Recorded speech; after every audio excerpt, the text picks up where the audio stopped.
ఇతనికి టికెట్ ఇవ్వకూడదని వైసీపీ అధిష్టానము నిర్ణయం తీసుకున్నట్లు మనం పత్రికల్లో వార్తలు చదువుతా ఉన్నాం.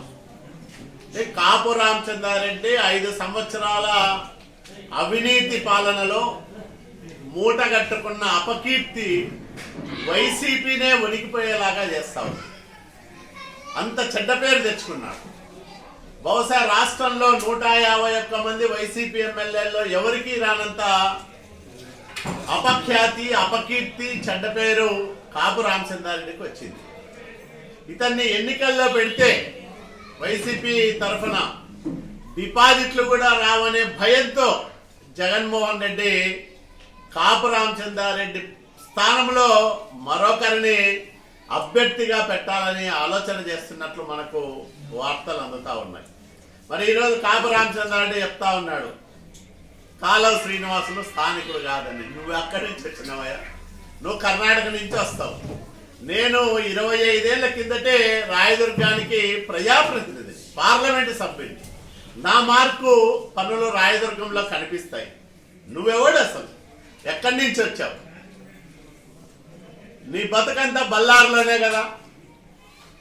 నేను పార్లమెంటు సభ్యుడు అయ్యేటప్పటికి నువ్వెక్కడున్నావు? 3000కు 4000కు గుమస్తాగా పనిచేసిన వ్యక్తి కదా బల్లారులో. నువ్వు నన్ను విమర్శిస్తే ఎట్లా? నేనేదో అవినీతి చేశాను. నువ్వు 4.5 సంవత్సరాలు, దాదాపు 5 ఏళ్ళు అవుతుంది అధికారంలోకి వచ్చి. ఒక్కటంటే ఒక్క రూపాయి కాలువ శ్రీనివాసులు అవినీతి చేశాడని నిరూపించావా? చేతగాని దద్దమ్మవాయా నువ్వు కాపు రామచంద్రారెడ్డి. నువ్వు నన్ను విమర్శించేదేంటి? నువ్వు అభివృద్ధి చేసావా? అభివృద్ధి అంటే అసలైన చిరునామా తెలుగుదేశం. మా చంద్రబాబు నాయుడు గారి ఆశీస్సులతో నేను చేసే అభివృద్ధి కార్యక్రమాలు అడుగడుగునా నేను చేసిన పనులు కనిపిస్తాయి. రాయదుర్గం కాలువ శ్రీనివాసులకు ముందు తరువాత అనే విధంగా అభివృద్ధి చేశారు. అది నా మార్పు అభివృద్ధి కార్యక్రమాలు. కనేకల్లు చెరువులో 2 కోట్ల అవినీతి చేసినానంటావు. రా, విచారణ చేయించు. నీకు దమ్ముంటే 1 రూపాయి ఎక్కడైనా అవినీతి జరిగిందేమో నిరూపించు. నేను ఈరోజు సవాల్ చేస్తున్నా. నేను మళ్ళా అధికారంలోకి వస్తున్నా, మా ప్రభుత్వం వస్తా ఉంది.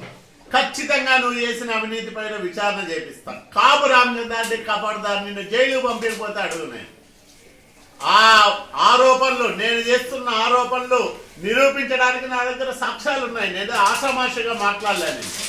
ఖచ్చితంగా నీ అవినీతి చిట్టా అంతా కూడా విచారణ చేయించి వాళ్ళ దగ్గర ఈ చిట్టా అంతా విప్పి నిన్ను జైలు పంపించడం ఖాయం. కాపు రామచంద్రారెడ్డి ఖబర్దార్.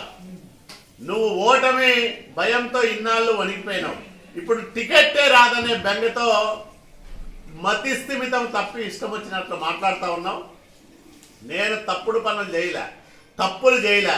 కాబట్టే ధైర్యంగా నిన్ను, నీ నాయకుడు జగన్మోహన్ రెడ్డిని తూర్పారబడతా ఉన్నా.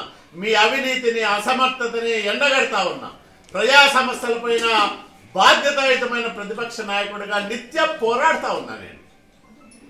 కాబట్టే ఈరోజు ప్రజల్లో ఎక్కడ పోయినా నాకు విశేషమైన ఆదరణ లభిస్తూ ఉంది. నువ్వు ఏడబోతే వాలంటీర్లు, సచివాలయ సిబ్బంది తప్ప ఎవడన్నా వస్తున్నాడా నీ వెనకాల? ఒక్కసారి వెనక్కి తిరిగి చూసుకో. చీకొడుతున్నారు రాయదుర్గంలో ప్రజలు. ఇంకా బుద్ధి లేకుండా అనంతపురంపై ప్రెస్ మీట్ పెట్టి నా మీద విమర్శలు చేస్తావా? నీకు టికెటే రాదు. వస్తే చిత్తుగా ఓడిస్తాం. 50,000 మెజార్టీతో రాసి పెట్టుకో. 50,000 మెజార్టీతో రాయదుర్గంలో మేము గెలవబోతా ఉన్నాం.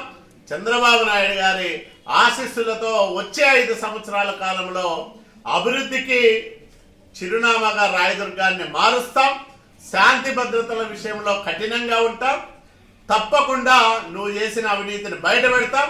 నీ చిట్టా అంతా విప్పి నిన్ను జైలు పంపించడం ఖాయం. మరిన్ని వీడియోస్ కోసం ఛానల్ ని సబ్స్క్రైబ్ చేయండి. లేటెస్ట్ అప్డేట్స్ కోసం వాట్సాప్ ఛానల్ ని ఫాలో చేయండి. అండ్ లింక్ డిస్క్రిప్షన్ లో ఉంది.